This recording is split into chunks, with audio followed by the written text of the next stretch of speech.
vamos nós para a nossa 15ª aula, falando sobre Édipo, J. Adenásio. Muito bem, página de número 112, é isso, gente? Não, acho que é 111, não, meu 110, as figuras da mãe no Édipo feminino, não, né? Eu tenho 112 o super-eu e os 3 papéis, não sei se está certo.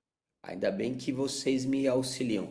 Eu diria que vocês são as minhas alunas de trabalho, mas oi, olha aí, ó. Vamos lá, gente. O supereu e os 3 papéis do pai no Édipo masculino. O supereu, essa parte autocrítica de mim mesmo, essa parte do eu, sensor do eu, é uma instância que faz reviver no psiquismo 3 contraditórias do pai fantasiado. Assim, o supereu é um coro de 3 vozes. A voz severa do interdito presentificado pelo pai repressor, que já falamos dele, né, na aula passada. Aquela voz cativante da tentação presentificada pelo pai sedutor e a voz denigridora da autocrítica presentificada pelo pai odioso e rival.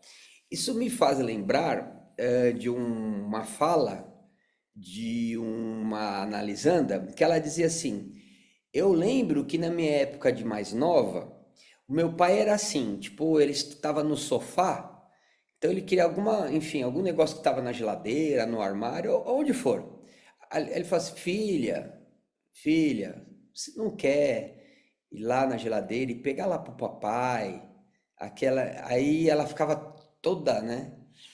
Aí ela falou assim, meu, mas aí daqui a pouquinho, de repente, ele falou assim, ei, mas você não presta atenção mesmo, hein? Desse jeito, e esculhambava. E ela falou assim, meu, como pode, né, o mesmo ser, né, manifestar exatamente isso que estamos vendo aqui, né? Esse pai sedutor, mas também esse pai odioso, e aquele pai que muitas vezes a mãe diz assim, né? Não sei, e pergunta para o seu pai. Aí o pai tem que falar não, ele tem que trazer a repressão, né? Então é esse pai aí que é cheio de contrariedades, né? E que faz com que a gente fantasie. E aí cada um vai fantasiar aquilo que vai fantasiar, né?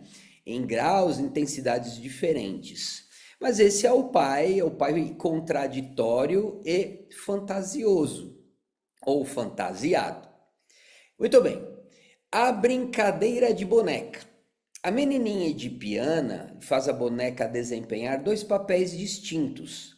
No tempo pré-edipiano, ela repete com a boneca a relação com a mãe. Identifica-se com a boneca e, simultaneamente, identifica-se com a mãe, acariciando-a. É fácil a gente observar isso, né? Uma vez no Édipo propriamente dito, a menina muda de papel. Agora ela é a sua mãe e sua boneca é o filho maravilhoso que o pai lhe deu. Quando a gente assiste o filme Freud Além da Alma, que tem lá a Cecile, né? A gente observa exatamente que ela tem uma relação com a boneca, né? E essa boneca, ela deixa muito evidente ali que é que é a filha que o pai deu a ela.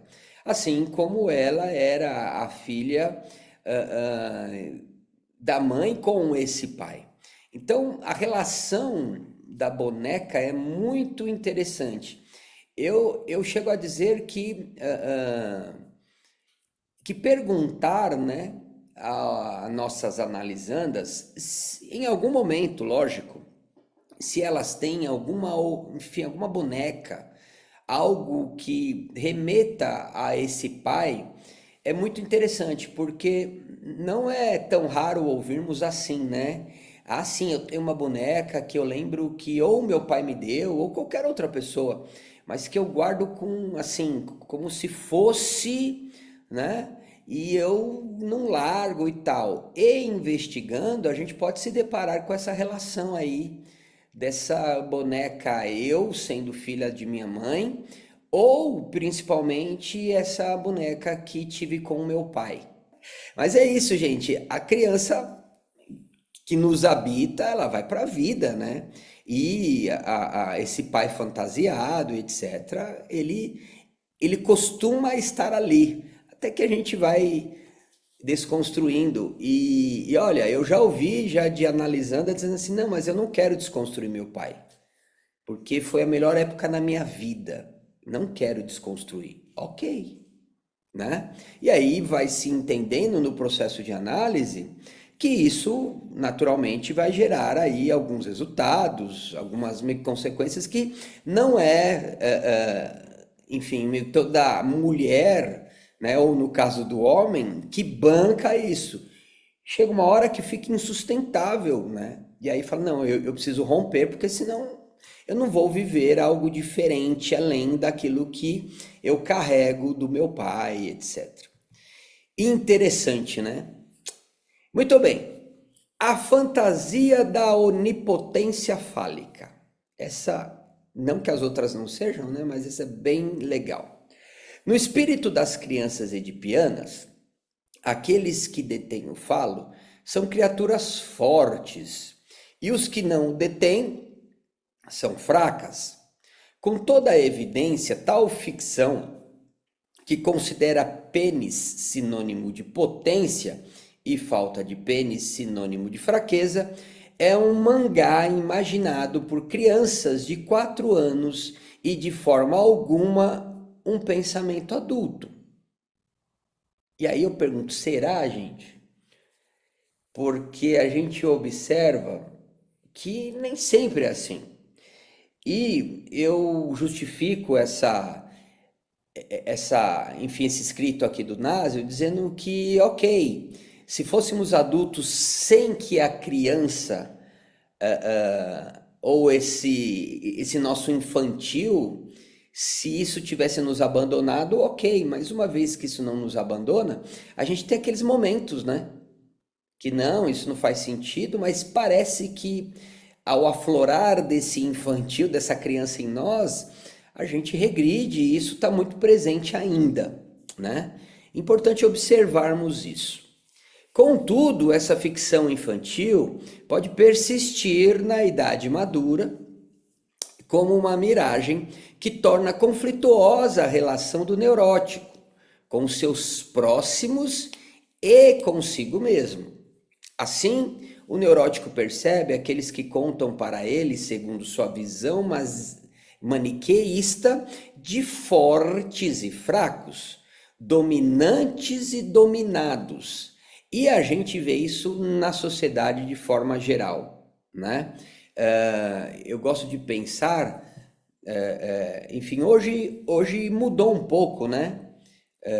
Enfim, quem tem filho adolescente aí, talvez já ouça outras histórias, mas assim, exemplo, meu, na nossa época aqui, era necessário que, se o homem não chegar na mulher, porque o homem tem que, né, chegar, ele tem que seduzir, ele tem que fazer, e mais do que isso, ele tem que domar a fera. Eu já ouvi várias vezes, não, que eu tive que domar a fera, eu tive que numa espécie de dominá-la, porque imagina, esse é o papel do dominante, né, do macho, do que tem o pênis, do fálico e tal.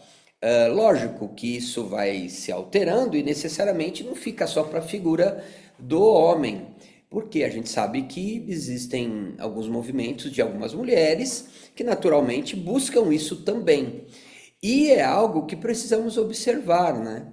Algo que é necessário que a gente olhe ali na clínica, no dia a dia, porque muitas vezes há uma queixa de algo que acontece consigo mesmo, mas nos relacionamentos, mas a pessoa não se dá de fato conta do porquê, né? Do que tem ali que faz com que isso tudo aconteça. E aí a gente pode descobrir ali no processo de análise que é esse posicionamento fálico, né? Que faz com que as pessoas, opa, eu tô fora e tal. Então, é algo que precisamos observar também no processo de análise. Roseli, mas é o pensamento do patriarcado, exatamente. É como ainda hoje funciona a sociedade. Eu disse que isso vem mudando, porque assim, a gente ouve histórias, né, gente? Mais recorrentes da menina que chega no menino. Aliás, que esses dias eu assisti uma série no Netflix, que agora eu não vou me lembrar, gente, mas que assim, eram adolescentes, era um grupo de adolescentes, ou era um filme, eu não lembro agora. E as meninas que iam lá pra cima, elas que seduziam, elas que. Então, assim, aos poucos a gente vê que isso tem uma tendência de mudar, tirando aquela ideia de que, bom, ele é o ativo, ele é o dominante, ele é o que sai para caçar e eu sou a caça, então eu tenho que ser caçada e tal. Mas é algo que é estrutural, né, aí na gente, e aos pouquinhos, quem sabe isso vai se alterando. Mas vejam, gente, isso é resultado dessa relação edípica, né? Dessa vivência edípica, enfim, até os dias de hoje. Seguindo em frente, a fobia é uma projeção, a histeria, uma rebelião, e a obsessão, um deslocamento. Aqui o Naso se refere, né, às estruturas clínicas que o Lacan, ele de alguma maneira, ele nos apresenta, com exceção da fobia, né? A fobia, ela é aquela que em Freud a gente observa que está entre a histeria e a obsessão. Alguns chamam de estrutura fóbica, outros não entendem como estrutura, mas o fato é que a fobia está aí, né? Muito bem, agora mudemos de perspectiva e expliquemos a presença do Édipo nas três neuroses, apoiando-nos na metapsicologia.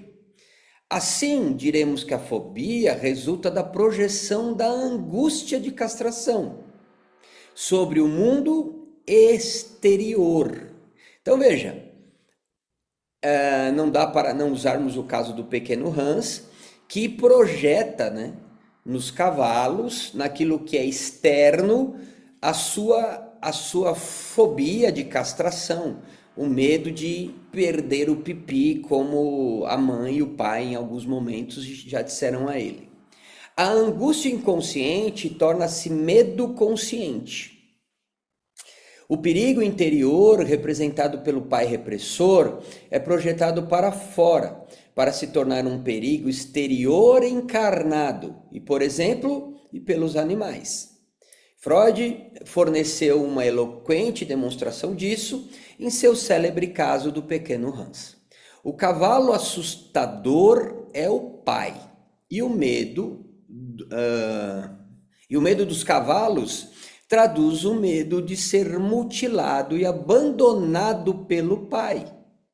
Em resumo, a fobia pode ser definida como a projeção para fora de um perigo interno, tornado assim um perigo externo, como a substituição do pai ameaçador da fantasia por um animal assustador na realidade e como a transformação, enfim, de uma angústia inconsciente em um medo consciente. Então há essa projeção ou essa representação nessa figura, nesse objeto externo, que de alguma maneira vai justificar aquilo que eu, a princípio, nem sei explicar, né? Então é mais fácil eu colocar em algo que é visível e etc., mas também que eu consigo, de alguma maneira, administrar de forma menos pior. Eu não digo de uma forma melhor porque é menos pior, porque é aquela história, né, gente? Melhor eu lidar com algo que eu vejo e encontro de vez em quando do que com algo que necessariamente eu vejo e convivo diariamente, o tempo todo. Então aquilo que me habita, eu coloco na barata, eu coloco no rato, eu coloco no cavalo, no elevador, que são situações ou objetos que talvez eu consiga evitar. Mas é isso, essa projeção. Mas essa projeção que tem sua causa onde? Nessa relação edípica. Ok? Em relação às fobias. Seguindo, deixando de lado a histeria de conversão, que resulta da concentração de toda a carga de angústia inconsciente no corpo, provocando assim uma disfunção somática, que é o que a gente vê na enxaqueca, vertigens, dores e etc, né? Identifico outra forma de histeria muito mais insidiosa e muito frequente que qualifico como histeria de rebelião. Essa neurose é ocasionada pelo retorno na idade adulta da angústia infantil, de ser reduzido por um dos genitores, em particular o do mesmo sexo, lógico, no caso do menino, o pai, no caso da menina, a mãe. Mas isso é regra, veja gente, em particular, né? Não que seja necessariamente assim.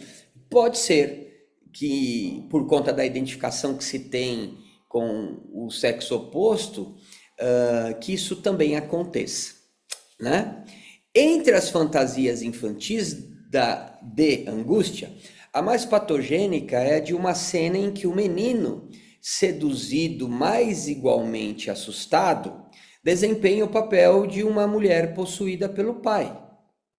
Se tal fantasia persiste, ativa no inconsciente do homem histérico,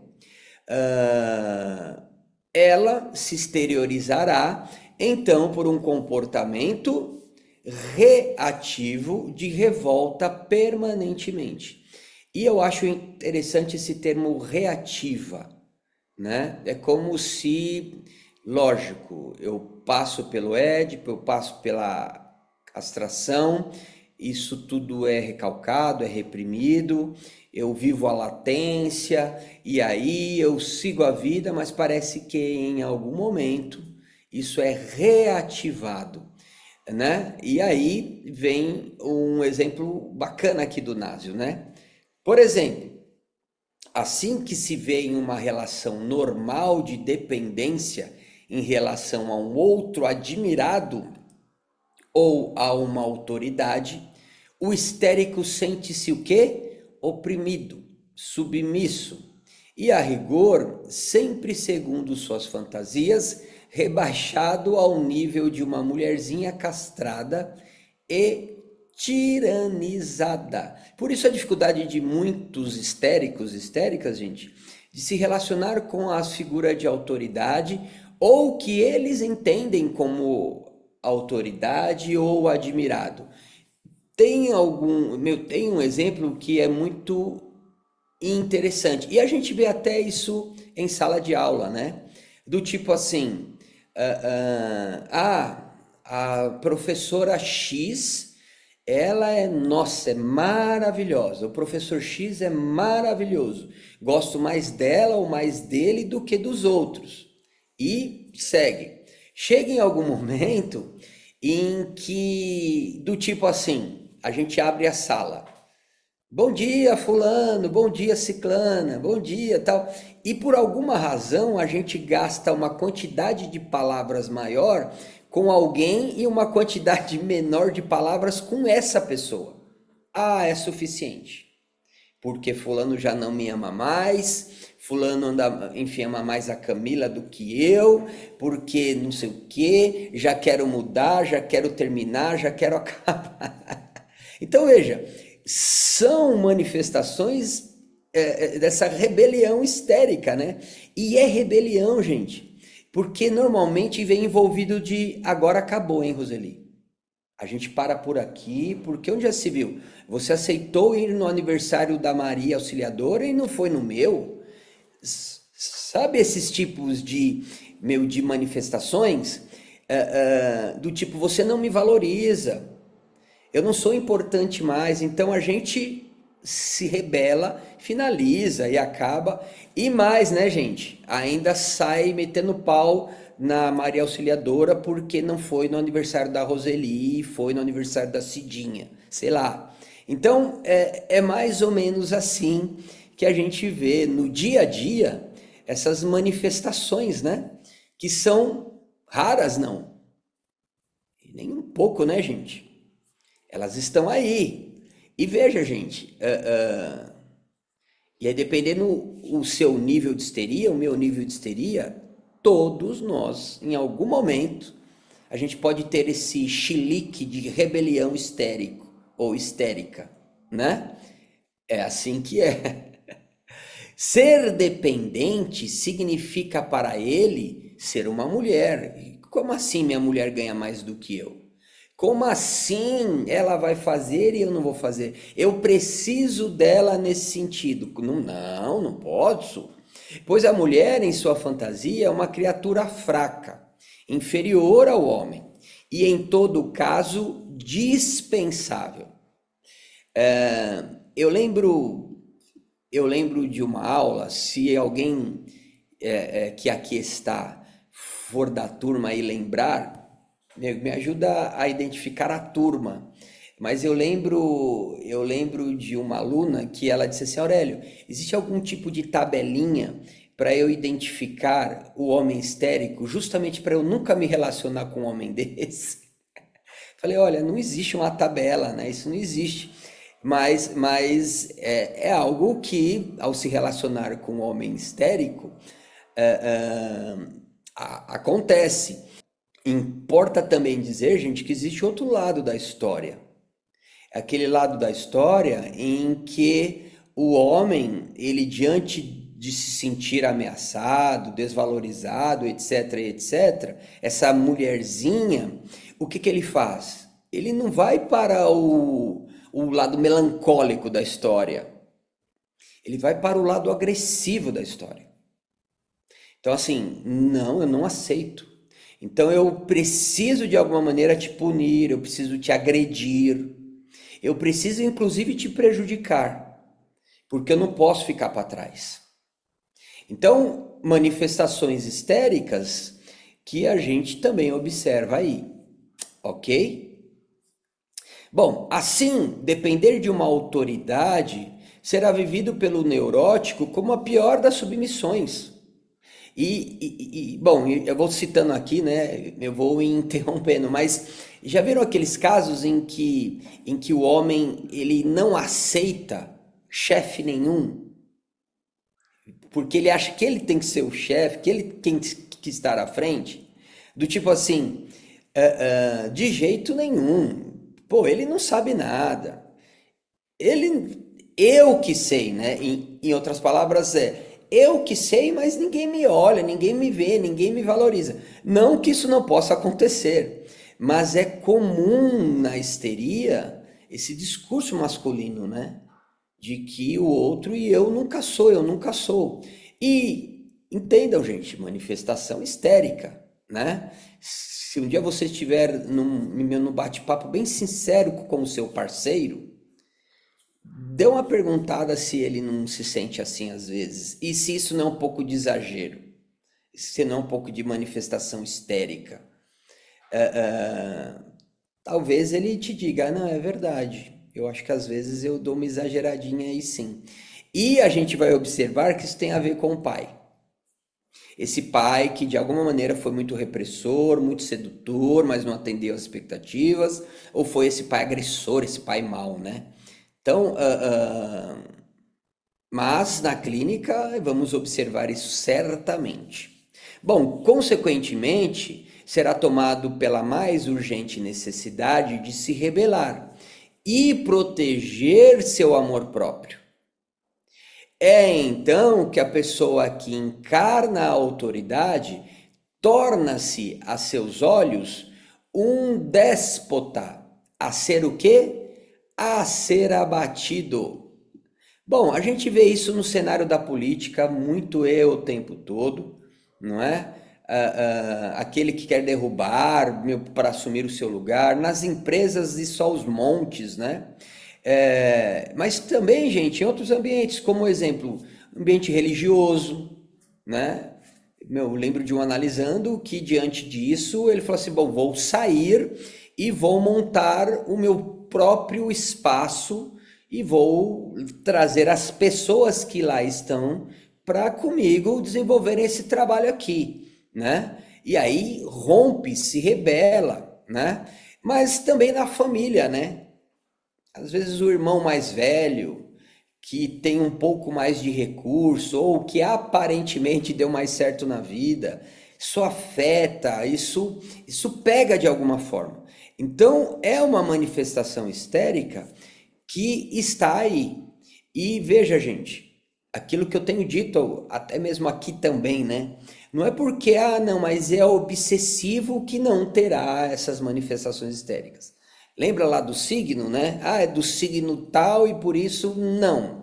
Não é isso, né? Lembrem-se que todos nós, né? Lógico, de maneiras diferentes, temos meio como diz o Bion, essas dimensões psíquicas aí. E que elas, de alguma maneira, elas vão se manifestar em algum momento. Então, importante observarmos isso, né? Quando um paciente adota tal posição histérica, é extremamente difícil para nós, analistas, revelar ao analisando sua fantasia de sedução inconsciente e, sobretudo, diluí-la. Por quê? Porque o psicanalista, a exemplo do pai, torna-se para esse paciente um temível sedutor e logo uma autoridade a ser destituída. Então, meio que se estabelece ali uma tal de transferência de resistência. Então, existe uma transferência entre a gente? Existe, mas agora é de resistência. Eu resisto você, porque você se colocou nesse lugar de autoridade, ou eu te coloquei ali, e agora o que eu preciso fazer? Te derrubar.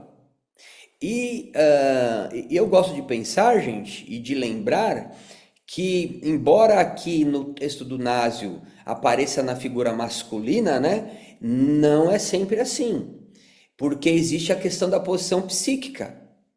Então não é só o homem com o analista homem, pode ser a mulher e acontecer exatamente da mesma forma.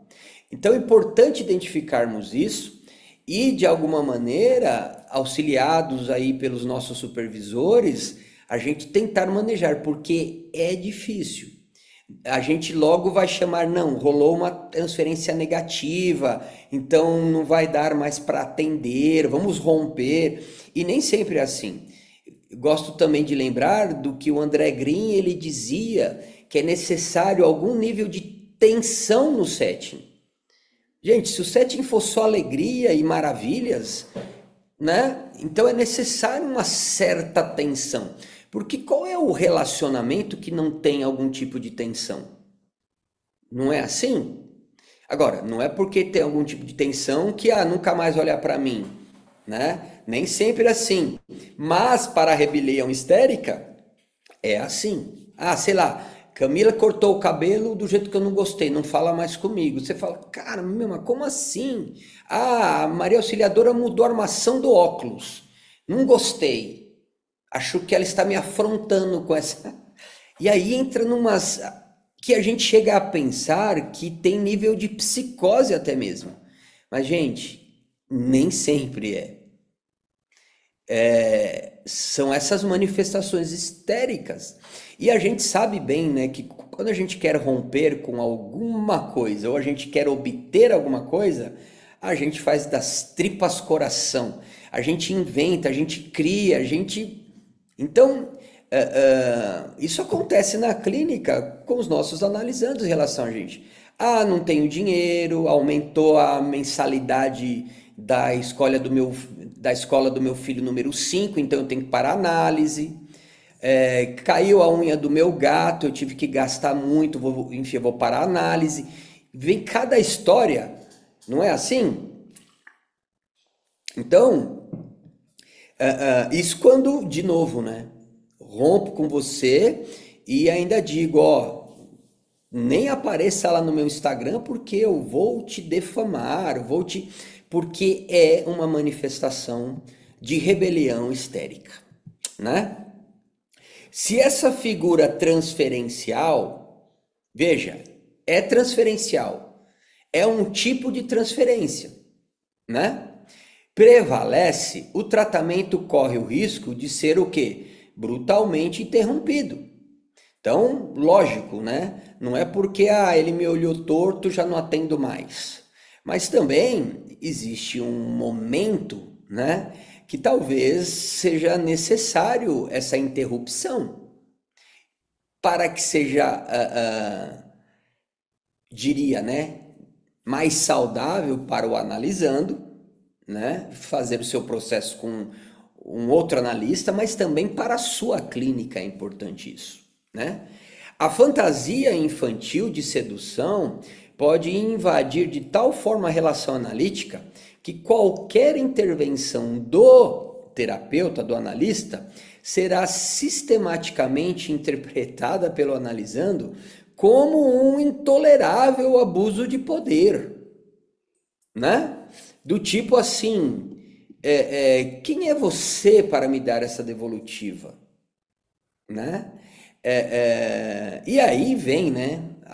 Inclusive aqueles discursos lá do sujeito suposto saber, aonde, não, depois que eu comecei a fazer análise com você, olha aí o que virou meu casamento, olha aí o que virou minha vida. Então, assim, algo que não estamos livres, gente. E ao acontecer isso, entendam, há um indicativo, e guardem isso, indicativo, de que seja uma manifestação histérica, nessa forma que o Nasio ele põe de rebelião, né, de rebelião histérica, né? E eu digo indicativo justamente para não cairmos naquela, né? Se é de peixes, então é isso, né? Se tem sangue italiano, então é por isso. Não, não é radical assim, né? Mas há esse indicativo de uma manifestação histérica. Freud, o primeiro, naufragou nesse destroço insuportável que qualificou como o rochedo da castração. Eu diria rochedo da angústia de castração. Uma vez que o que alimenta a rebelião veemente do neurótico contra o psicanalista não é outra coisa senão a angústia de ser escravo do pai e perder sua dignidade de homem. Será que isso explica, gente, a resistência que alguns homens eles têm em fazer análise? Lógico, não é essa a única explicação, longe disso, né? Mas o que a gente observa muitas vezes é isso. Como assim eu vou lá para um cara que nem me conhece e vou falar da minha vida e ele vai me ajudar? Ele não sabe nada de mim. Quem sabe de mim sou eu. Quem é ele? Né? Eu lembro de um analisando que ele chegou com muita resistência na análise e veio por aquele motivo que é muito comum. Ele chegou e falou assim, bom, a patroa disse que se eu não fizesse esse negócio aí, que o nosso casamento ia ter alguns problemas e tal e coisa tal. E aí ele iniciou esse processo de análise e tal. Eu lembro que nas primeiras ele faltava uma, vinha na outra. Aí chegou um momento que eu tive que dar uma pontuada, falar assim, olha, isso tem de alguma maneira meio comprometido, inclusive a minha agenda, além do seu processo, é importante que eu te diga isso. Então a gente precisa ver se a gente ajusta, né? Ou se talvez realmente você não queira, né? Fazer, não, eu não posso parar, né? Por quê? O medo da patroa. Muito bem. Então assim, aí ele segue. E chega um momento que ele me diz assim, então, ele falando, não, às vezes eu prefiro me encontrar com o meu mentor espiritual, o XYZ, porque eu chego lá, levo para ele essa situação, ele me diz o que eu tenho que fazer e acabou. É muito mais fácil. Porque assim, é uma figura de autoridade? É. Mas eu vou a hora que eu quero. Eu vou no momento que eu entendo o quê. Não tenho que me relacionar uma vez por semana, sabe? Assim, do tipo, falar não só daquilo que eu quero, mas falar daquilo que me vem à mente, que não está ali propriamente na consciência, mas que me afeta e por isso vem. Então é muito mais fácil. Agora, eu lembro que, enfim, uma das perguntas que eu fiz para ajudá-lo a expandir, né, a maneira de pensar e o quanto que isso é efetivo? E aí veio, não sei, papapá, papapá, até que aos poucos ele foi entendendo isso. E essa transferência do papai, né, que está aqui para me diminuir, ela vai se diluindo. E veja, gente, olha a importância, né, de não se colocar nesse lugar de autoridade, nesse lugar de saber. Eu sei o que você deve, eu sei o que você precisa. Eu sei que, você tem que, né? Então, essa é uma posição que naturalmente não tem nada a ver com a psicanálise, mas que também vai comprometer muito, inclusive a continuidade dessa neurose na cabeça desse homem histérico. Tá vendo? Todo homem, até analista que disseram que, olha aí, ó, ele chega e me diz o que eu tenho que fazer ou deixar de fazer. Então veja, olha a importância, né, de se saber manejar ali e entender que de um psicanalista só se espera a psicanálise mesmo, nada além disso. Deixa que outros que ocupam outras funções, eles façam aquilo que eles entendem que devem. Mas nós, psicanalistas, a gente está nessa posição, né? Meio como dizia o Freud, ah, de, de se abster, né? De se abster. Ao se revoltar, o histérico julga salvar seu falo que ele nunca teve, das mãos de um tirano que o analista nunca foi. Veja que é no campo da fantasia, é uma fantasia daquela criança ali. É a reativação, né?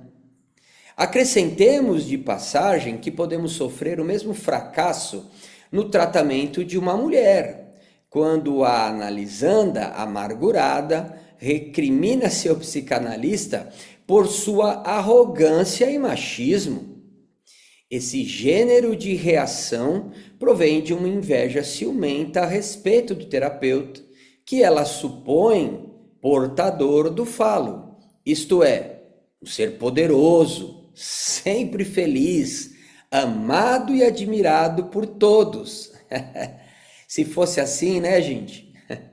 Eu nem sei se seria bom, mas despeitada e furiosa, ela também gostaria de ser dotada da mesma força mágica que ele, até quem sabe maior, percebê-lo fraco e se tornar seu único recurso.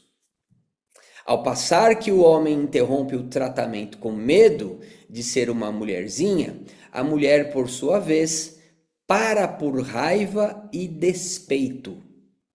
Assim como o rochedo da castração no homem é marcado pela angústia, o da mulher é marcado pela inveja ciumenta. Em ambos os casos, homem e mulher neuróticos têm uma imagem subestimada da mulher e uma imagem superestimada do falo. O homem neurótico não compreende que o falo por ele salvaguardado tão ciosamente é um objeto inexistente e que, portanto, ele não corre risco algum de perder algo que não existe. Não tem razão para ter medo, uma vez que nenhum perigo o ameaça. A mulher neurótica tampouco compreende que o falo é um embuste e que ela não tem razão alguma para disputar com o homem um objeto que ele não tem. Já me perguntaram se a gente, como analista, a gente pode dizer, né, diretamente para a mulher que não, isso é uma fantasia, ele não tem esse falo. Não, a gente não pode falar assim, dessa maneira. Aliás, que, gente, associação livre de ideias, né, interpretação e tal, não é a brincadeira do complete a frase, né? Do tipo assim, a pessoa ela tá falando e aí fica aquele branco e você vai lá e completa a frase para ela. Não é isso, né? Então, assim, mas no processo de análise, espera-se que o homem entenda que ele não tem esse falo, ele desfantasie isso, assim como a mulher entenda o homem que o homem também não tem e que ela não é pior ou menor ou etc. Mas de que maneira que então a gente faz isso, Aurélio? Essa ideia, gente, de propor, de ajudá-los a ampliar a visão sobre, né? Aquilo que, e aí eu volto a citar o Bion, né? A hora que ele fala sobre o trabalho, a função do psicanalista ser também o de ajudar os seus analisandos a pensarem, a refletirem, né? Então veja, do tipo, aquelas perguntas básicas, né? Quem disse que ele é? O que te faz entender que ele é e você não é? Levar à reflexão. Quem disse que você tem e o outro não tem? Por que você acha que ele não é e você é? Isso leva, deixa eu pensar sobre, eu refletir sobre. Isso parece uma perguntinha boba, mas amplia, me leva a refletir sobre. Agora, o tal do cuidado, né?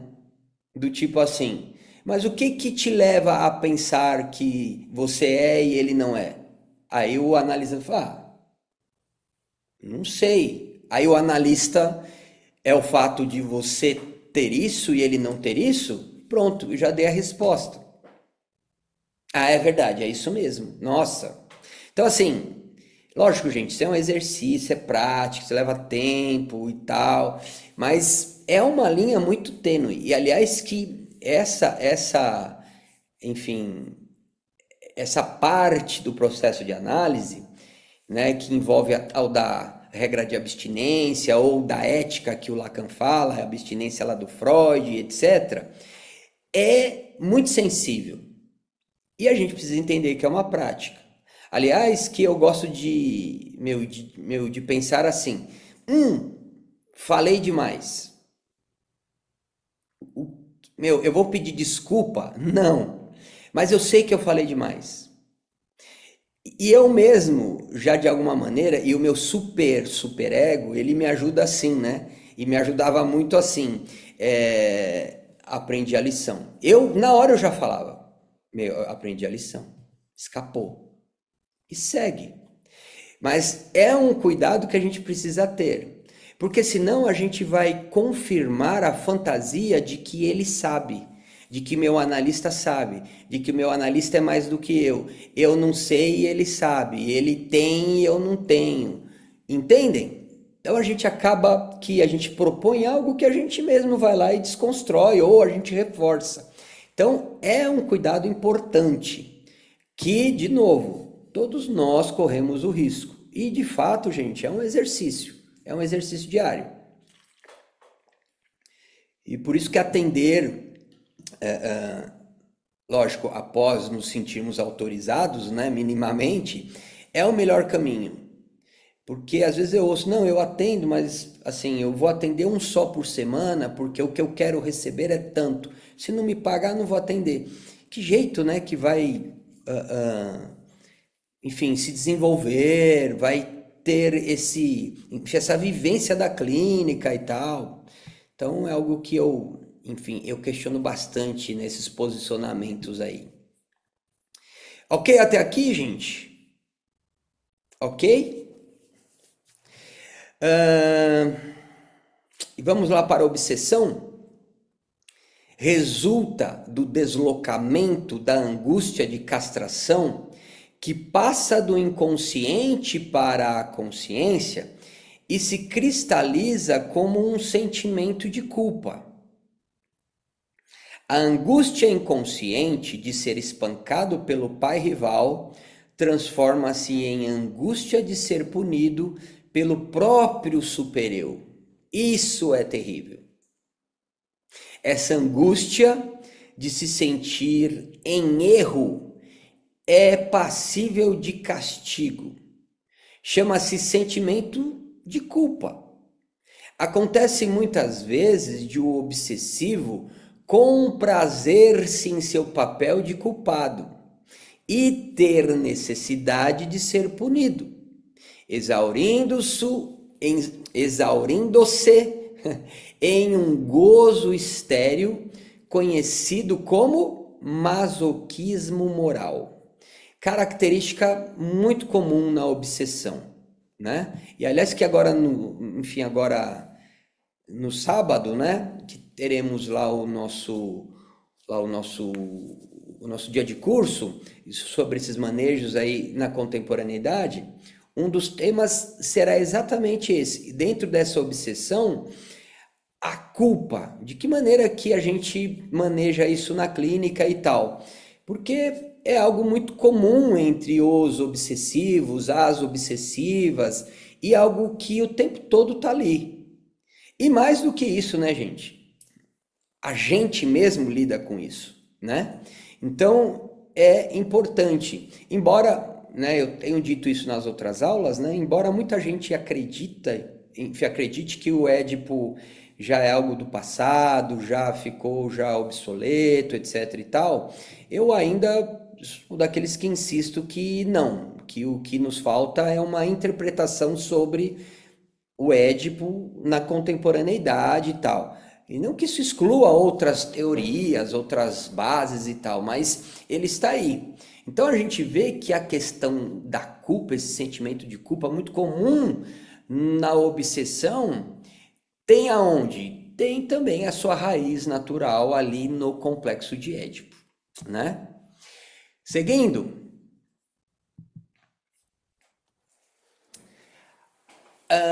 até que chegamos aqui, ainda dentro desse arquipélago do Édipo, né? Olha só enfim, a dimensão que ele traz, né?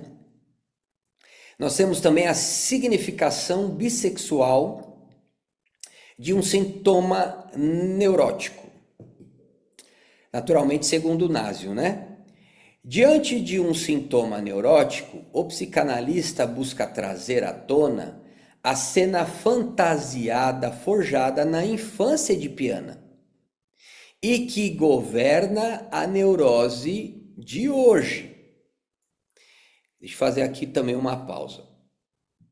Acabei de citar, né, que há, de uma maneira muito presente em muitos psicanalistas, esse entendimento de que o Édipo é algo que ficou obsoleto, que é de uma outra época, que, né, ele não se banca e tal, o que deve ser respeitado, mas de alguma maneira existem outras visões, né?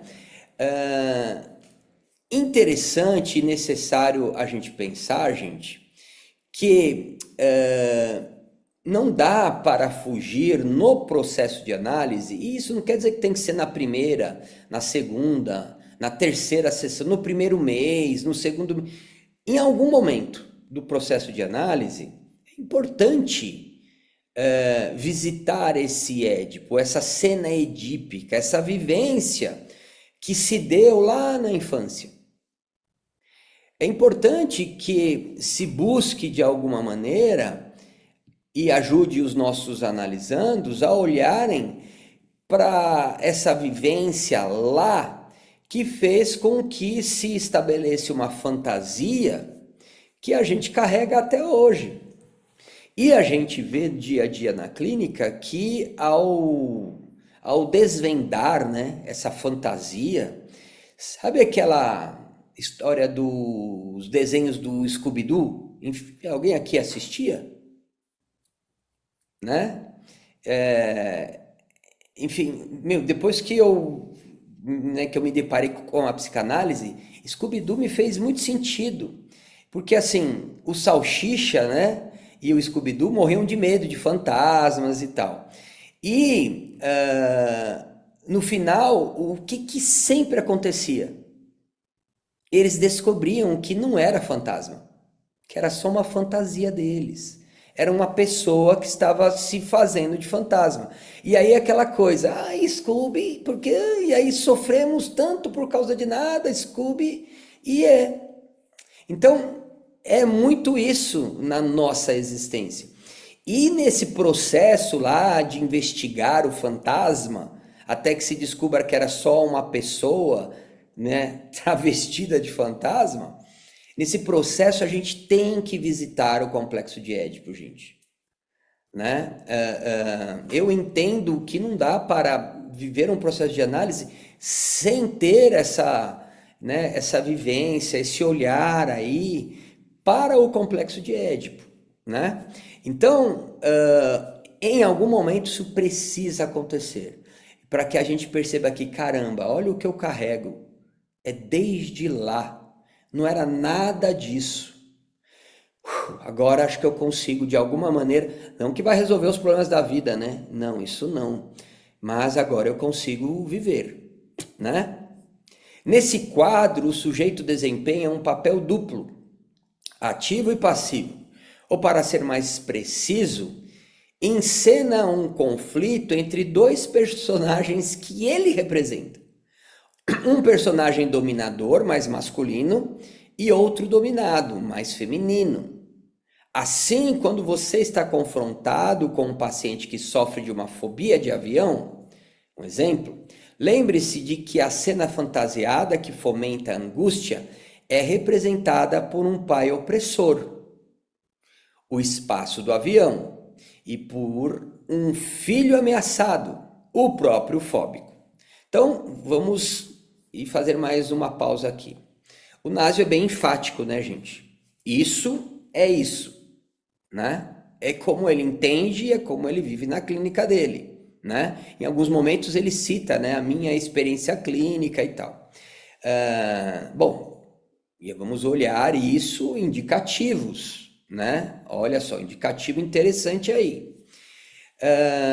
Mas, veja, a associação que existe ali é fobia de avião, pai repressor. O que a repressão faz? Ela me limita.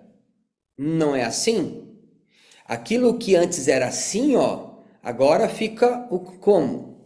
Que é o que a pessoa vivencia dentro de um avião, de um elevador, dentro de um casamento.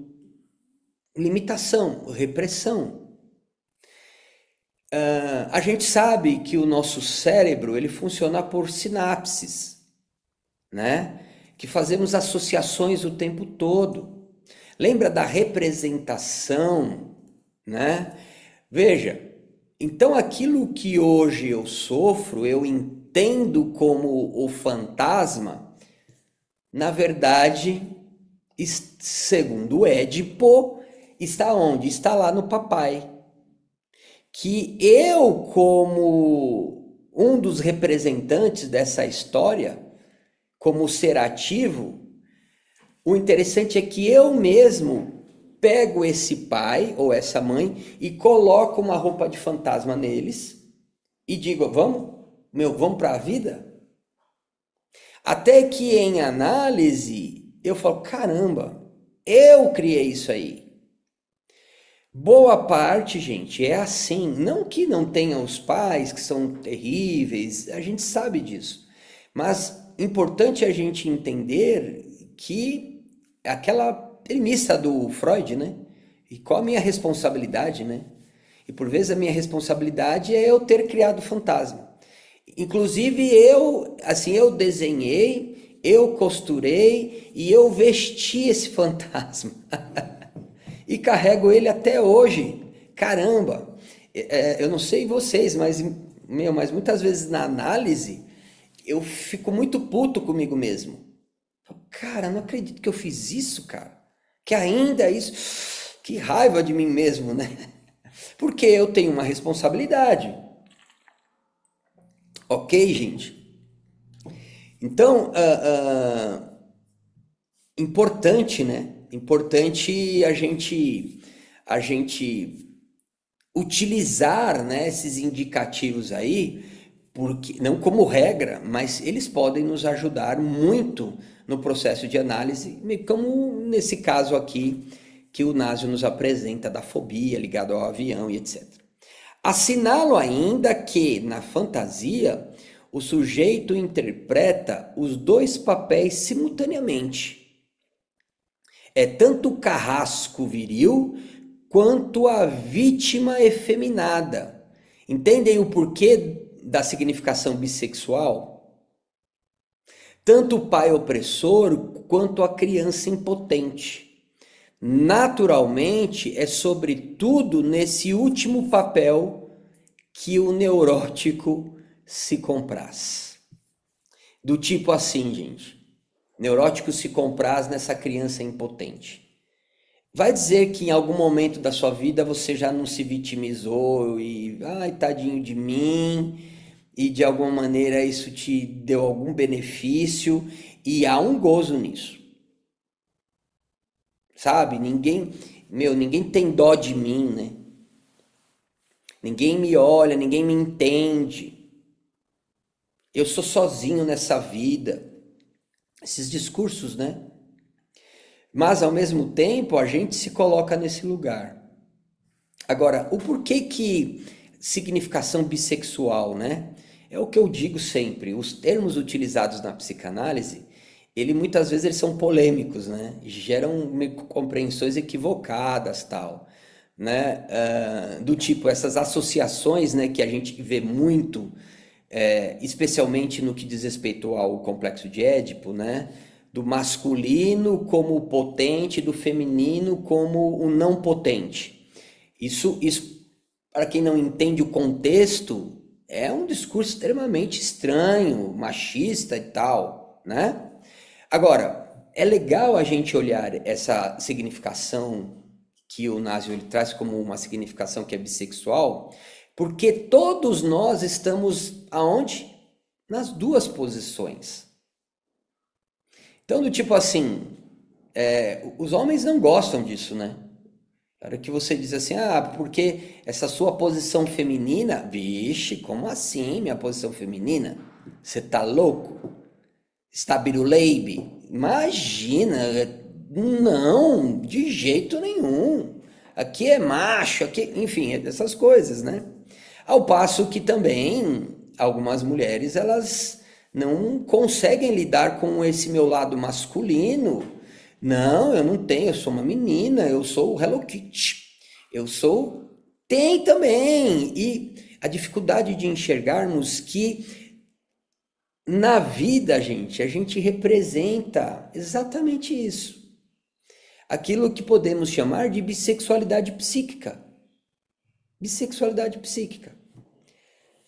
Ora aqui, ora ali, e temos uma responsabilidade nisso.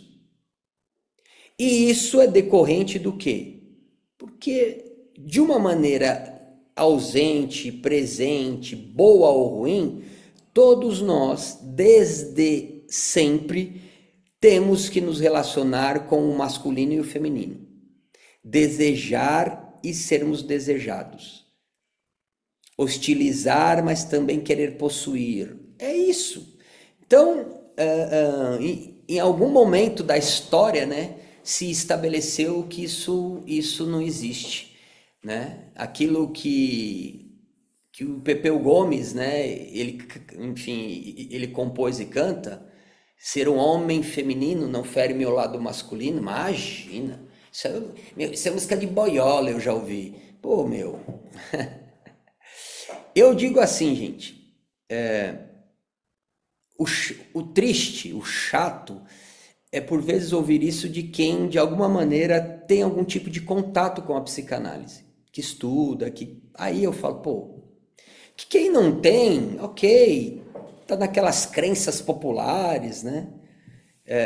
E tal, mas enfim, a hora que eu vejo alguém, né? E eu fico assim mais triste com os alunos, a hora que eu ouço algumas coisas, eu falo, meu Deus, não é possível. que não está entendendo. Aí, ok, mas não dá para negarmos. Agora, entendendo essa significação bissexual, ela faz sentido? Né? Importante dizer isso porque não, porque o Násio está dizendo que então eu sou bissexual e, enfim, importante entendermos isso.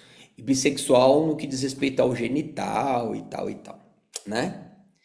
E vamos em frente.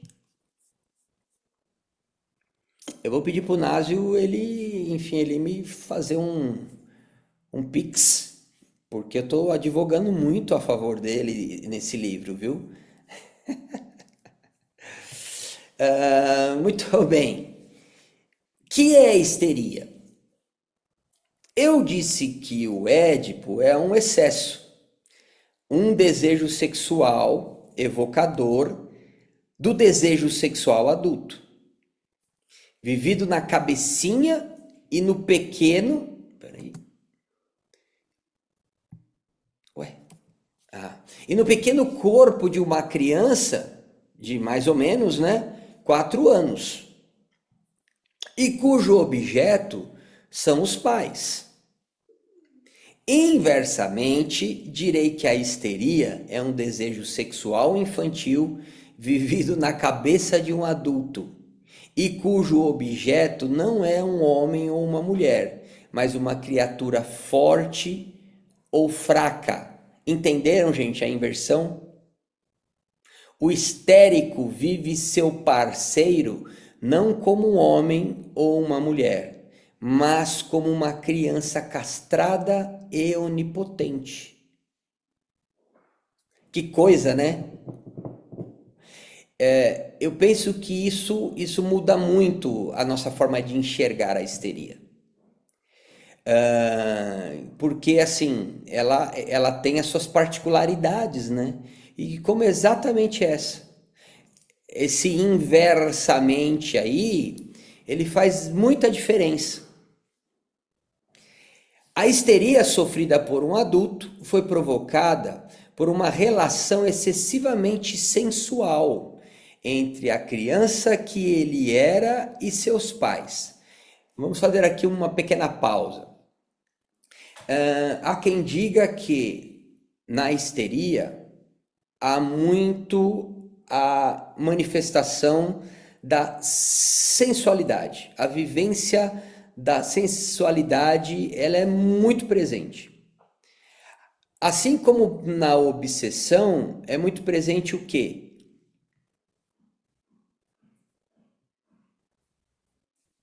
A agressão, a rivalidade.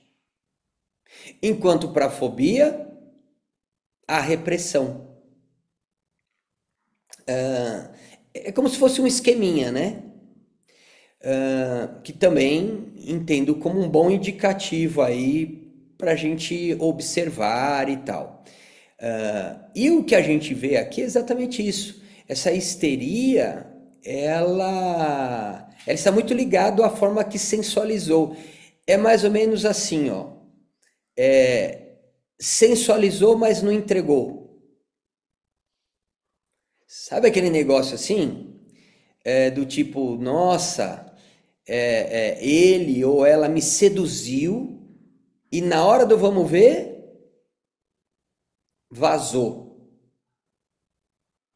Isso é muito comum para a histeria, nessa relação com o pai ou com a mãe, né? Enquanto para a obsessão, do tipo, desde sempre ele ou ela rivalizou comigo, desde sempre ele ou ela quis competir comigo, sabe? Me agredia, né? E na fobia seria o desde sempre não me dá espaço, me reprime, e aí eu fico com medo, isso me deixa com medo, né? É uma forma de enxergarmos aí. Então vamos lá.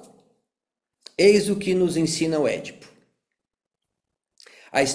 A histeria sofrida por um adulto foi provocado outrora por um violento abalo ocorrido em sua sexualidade de criança. E com efeito, é um distúrbio da vida sexual infantil, que está na origem dos tormentos neuróticos atuais. Uma pausa importante aqui. Então, só para reforçarmos, gente, as manifestações neuróticas atuais, elas têm o quê? Aonde é a sua causa? Lá atrás, lá na infância. Ok? Então, qual é a manifestação, qual é a neurose atual? Ah, é X. Vamos investigar onde? Lá atrás. Não que a gente não lide com a chamada neurose atual, né? Um manejo também necessário e etc. Mas vamos também observar que existe uma causa. Em algum momento isso foi desencadeado, né? Que distúrbio! O que aconteceu na pequena infância de Piana para que uma neurose se instalasse na idade adulta? Pois bem, deu-se uma derrapagem. Sim, a criança de Piana sofreu por ter sido submergida por um prazer erógeno intenso demais que se apoderou dela.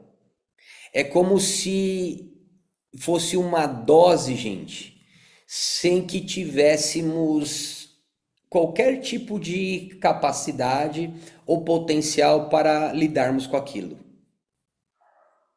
É como se te dessem um Porsche, sei lá, uma Ferrari, e dissesse assim, olha, você tem 12 meses para viver com ela e desfrutar o máximo. E aí você, mas eu só tenho 4 anos, o que eu vou fazer com uma Porsche, né? Com uma Ferrari?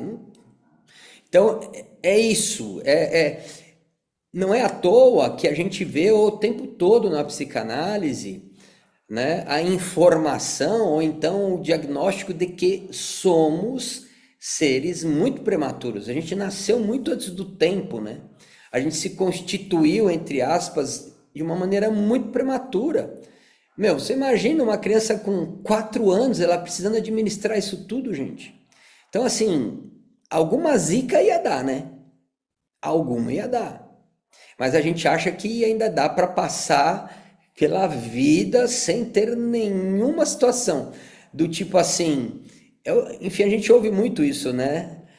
Nas aulas especialmente. Ah, se eu tivesse conhecido a psicanálise antes, com certeza meu filho não seria tão neurótico. Quem garante? Porque assim, é muita demanda.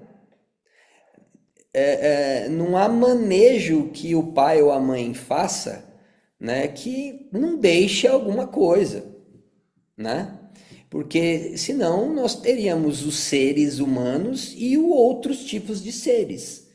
Embora já vendo aí nos céus de Belo Horizonte, etc, e algumas coisas. Mas ainda não se confirmou nada. Somos todos seres humanos, então quer dizer, não há OVNI aqui. Seres que passaram por tudo isso, se a mãe foi suficientemente boa ao ponto de nada, absoluto, né? Então, importante entendermos isso aí. Por isso que o Freud dizia que o Édipo ele é uma experiência universal, né? É uma vivência universal. Gente, eu vou ter que soltar um xiste, tá? E depois, se precisar, eu corto. Deixa eu ver em que momento que tá. Mas eu vou soltar um xistezinho. É por isso que a gente pode dizer, eu sou a universal. Porque o Édipo, ele é universal. Então, nós somos universal, né? Só um xiste à parte. E aí depois a Alessandra me dá bronca. Seu eu, ainda inexperiente, não soube conter a impetuosidade de um desejo enlouquecido e assimilar o prazer transbordante daí resultante. Que coisa, né? Desejo ou prazer? Vocês me perguntaram. Isso é totalmente equivalente, como vimos, sensações, desejo, fantasias e prazer são vividos pela criança como uma única e mesma coisa. Caramba! Somos nós quem separamos seus elementos. Dito isto, quando o prazer erógeno é excessivo, o eu infantil fica o quê? Fica traumatizado. Embora muitos pais e cuidadores não consigam entender isso e utilizam aquele discurso do para o meu filho e para a minha filha eu darei tudo. Esse tudo, gente, esse tudo pode ser, aliás, muita coisa. Esses excessos, né? Excesso de sensualidade, porque a criança não sabe discernir. Não, meu pai está fazendo isso porque ele está cuidando de mim. Agora ele está fazendo isso porque... Não, é uma coisa só. É uma coisa só. E quando é em excesso, por isso que o Winnicott ele fala suficientemente, né? Então veja, os excessos, né? Importante entendermos dos nossos analisandos se eles percebem excesso. Tipo, houve excesso?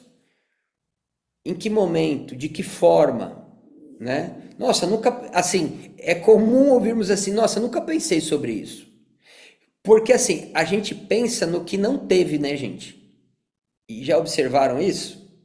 Do tipo, o discurso é, exemplo, na geladeira nunca teve Danone. E aí as pessoas se queixam. Agora a gente não vê muito, nossa, na minha geladeira tinha muito Danone. Que saco aquilo, cara. Aquilo me irritava. Eu ter Danone à disposição era que eu quisesse. Eu dava para os meus amigos. Pô, meu, que saco. Não, né? A gente é constituído com base na falta mesmo. Que a falta doa em você, mas o excesso não. E ó, isso tem piorado, hein? Porque o discurso agora é sermos mais que vitoriosos, a gente tem que ser feliz o tempo todo, e aí isso só dificulta aí, né? Os nossos processos. Então veja, esses excessos, né? Excessos. Inclusive excesso de falta, né? Então isso traumatiza. Em outras palavras, e essa será a grande lição clínica do Édipo, ó a importância disso. Quando o eu da criança é incapaz de assimilar um impacto tão forte de prazer sexual, fica desamparado e condenado a reviver o mesmo trauma mil e uma vezes. Ou seja, vai para a vida. Vai para a vida. Existe, enfim, naturalmente já ouviram já falar do William Reich, né, que foi um psicanalista, muito controvertido, mas ao mesmo tempo meio muito mal entendido, etc e tal. E uma das bases dele era realmente o orgasmo e tal. E eu já ouvi alguns psicanalistas mais reichianos dizendo que é possível você chegar ao gozo pleno, né? E o que eu contesto muito, mas que é possível, né? Porque você vai chegar à vivência daquele gozo que ele te leva a um excesso de prazer. Gente, isso é saudável onde, né? Se fosse... Há, inclusive, alguns cursos. Eu já fui, inclusive, já chamado para um... Puxa, esqueci agora, gente, o nome era 21 orgasmos em X, meu não sei o que, assim. Falei, eu tô fora, filho, um já tá difícil. Então, então assim, gente, as pessoas, elas vivem essa ideia de que precisa ser muito. Tipo assim, aquele discurso, melhor sobrar do que faltar, né?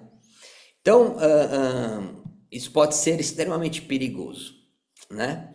Então, em outras palavras, e essa será a grande lição clínica do Édipo, quando eu da criança é incapaz de assimilar um impacto de tão forte prazer, e lembremos que sexual não é o coito, hein? De prazer sexual, fica desamparado e condenado a reviver o mesmo trauma 1001 vezes. Gostaria de insistir mais, tão espantoso esse fenômeno, é o prazer e não o sofrimento, como poderíamos acreditar, que faz a criança edipiana futura histérica sofrer. Que coisa, hein? Não apenas o sofrimento é traumático, um prazer sexual excessivo também pode sê-lo. Então, ao invés de ficarmos buscando, gente, na clínica, as faltas, né? Como a gente entende que é. Meu, sabe aquele negócio assim? Tipo, eu tô triste. E aí você tá ouvindo, né? A Renata Wirtman, ela usa um esqueminha que é muito legal, que ela fala assim, eu dou 15 segundos para os meus analisandos. Do tipo assim, eu estou triste. Aí o que eu faço? Eu seguro 15 segundos. Enfim, ela fala. Porque pode vir assim, estou triste porque eu tive muito cuidado do meu pai e isso me fez mal. Porque, de repente, ou melhor, o que vem primeiro na nossa mente é o quê? Estou triste. Ai, tadinha. Faltou alguma coisa. Lembra que eu disse lá do complete a frase, gente? Isso daí acaba com a análise, né? Então, assim, é entender, né? O que de fato, na história do nosso analisando, existe, mas sem aquela pré-determinação de achar a falta como eu entendo falta. Em que momento que não teve pai, em que momento que não teve mãe. A gente chega a se ofender se o analisando chega e fala assim, o meu pai e minha mãe foram ótimos, eu não tenho que me queixar. A gente chega a ficar puto com isso. Gente, como assim? Pode ser exatamente esse o problema. Na fantasia dele ou dela, eles foram, nossa, the best, em excesso. E com o tempo, como a gente está habituado a sentir só a falta daquilo que não se tem, leva mais tempo para a gente entender que existe uma falta de ter tido falta. Porque foi em excesso. Então é um processo mais lento aí. E que, como psicanalista, a gente não se ofenda com essa fala, né, dos nossos analisandos, que a gente logo já diz, não, isso é resistência. Está em resistência, porque diz que a vida é boa, porque o pai e a mãe, eles foram muito bons. É mesmo? Me fale sobre isso. De que maneira que foi esse muito bom? Né? De que maneira que foi esse pai maravilhoso que você disse que teve? Como que era essa mãe maravilhosa? E aí vamos. E a gente vai chegar aí nesse excesso que vai revelar o quê? Histeria. Entende o porquê que é comum o discurso de que ninguém é bom e ninguém serve, gente? E porque isso vai se repetir 1001 vezes. Eu tive tanto um pai legal, maravilhoso e atencioso que nenhum outro será igual e por isso nenhum serve. É o efeito rebote aí, né? É o efeito colateral. Agora, quem disse que ter tido esse pai maravilhoso, de fato foi maravilhoso? Então, se eu já vou com a escuta, já esperando, cara, eu crio, né? já um impedimento para que de fato eu entenda aquilo que está sendo ou que precisa ser dito dentro de um contexto, né? De uma fala. Ok, gente? Até aqui, ok? E vamos um pouquinho mais.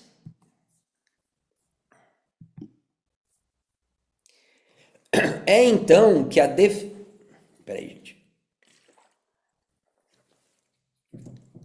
É então que a defasagem traumatizante entre um eu imaturo e um prazer intenso e precoce fica gravada na cera do inconsciente infantil. E deixa eu fazer mais uma pausa aqui.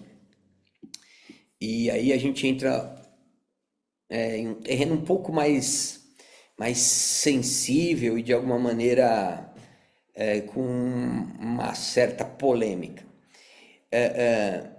É comum no discurso, na fala, no processo de análise, especialmente de uma mulher que sofreu abuso infantil, um certo conflito entre foi terrível, mas eu acho que eu senti prazer. Por quê? Porque, dependendo da idade, de quem foi, da ligação que se tem, de que maneira que foi o seu corpo ali usado ou tocado, é possível que tenha existido uma sensação de prazer, até que aquilo se torne desprazer.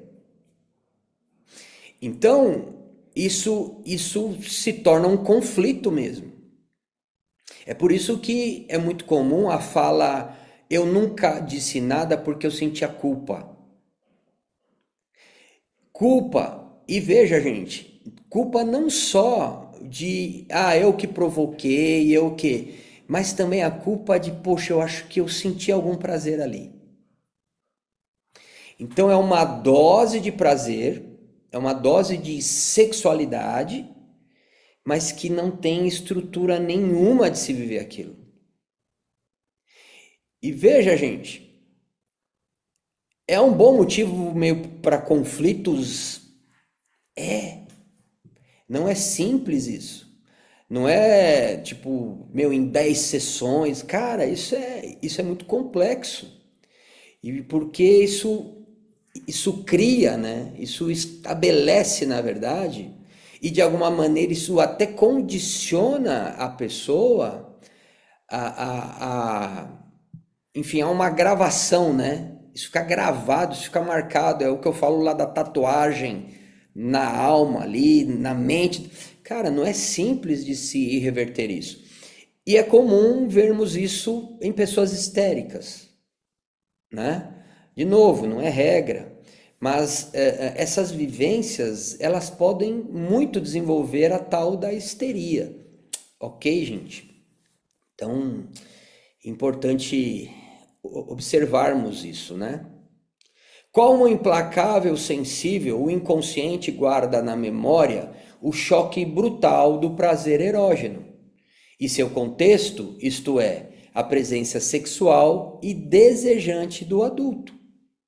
Não existe prazer sexual traumático que não seja desencadeado pela excitação, inocente ou não, proveniente de um dos pais. É assim que se molda no inconsciente virginal da criança o protótipo de uma cena fantasiada em que ela se vê seduzida por um dos pais. Lembra que eu disse que envolve o por quem foi abusada? Porque depende da identificação que se tem com esse objeto aí, né?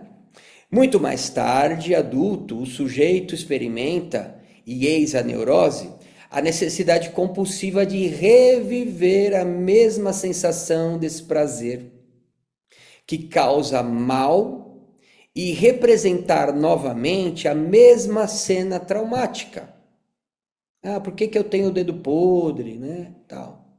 Incluindo dessa vez não mais meus pais ou seus pais, mas os parceiros de seu círculo atual. É preciso dizer com clareza: a experiência traumática de viver sensações sexuais fortes demais pode estar para uma criança na origem de uma futura neurose. Gente, está aqui uma boa explicação, um bom indicativo do porquê algumas pessoas buscam determinados relacionamentos. Entendem? E aí, como é que eu vou desprezar o Édipo, né? Se o que a gente vê aos montes nos dias de hoje é, em especial, as mulheres, cara, o cara não prestava, ele não valia nada, e aí eu não conseguia sair, eu até defendia, eu gostava, eu sentia prazer, né?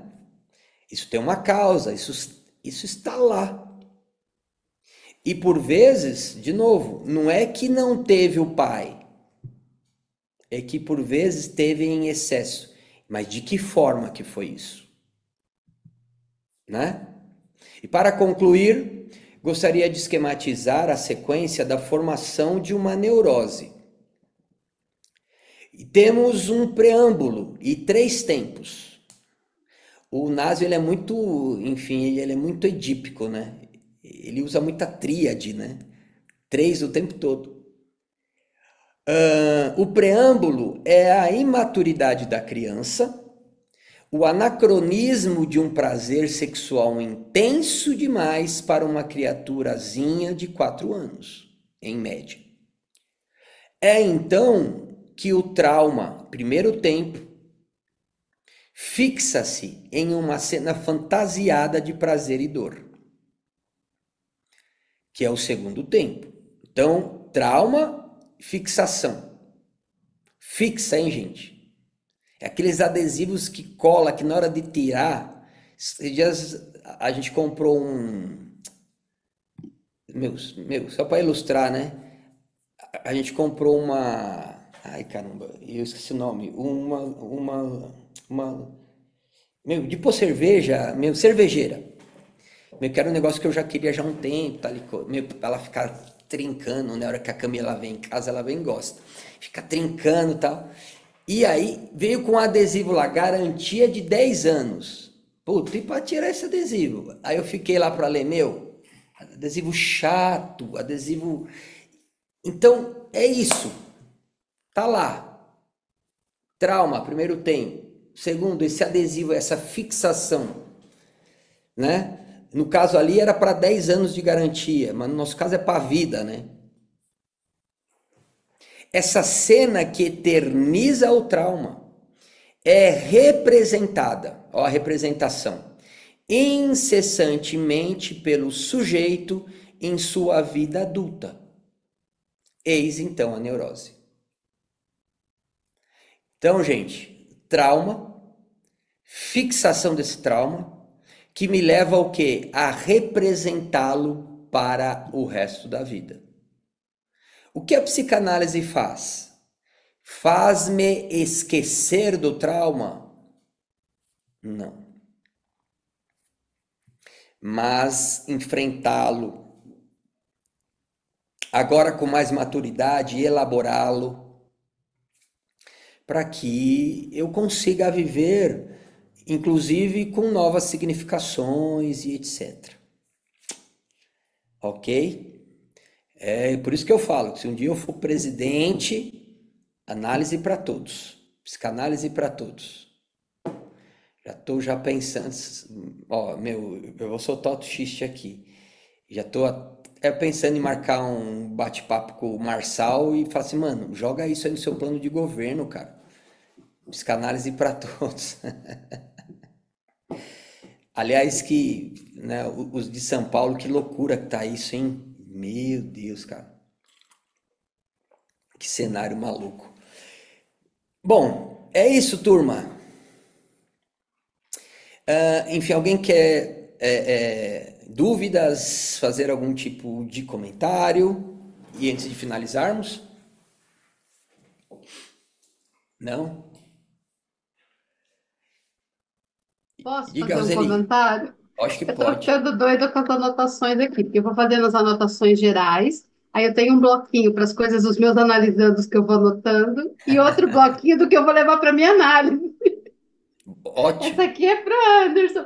Então, tem hora que eu falo, E qual que fica ah, mais, meu, ótimo. mais anotado? O geral, o geral. Geral. Roseli, sou igualzinha, viu? Tô aqui com Não três é? cadernos.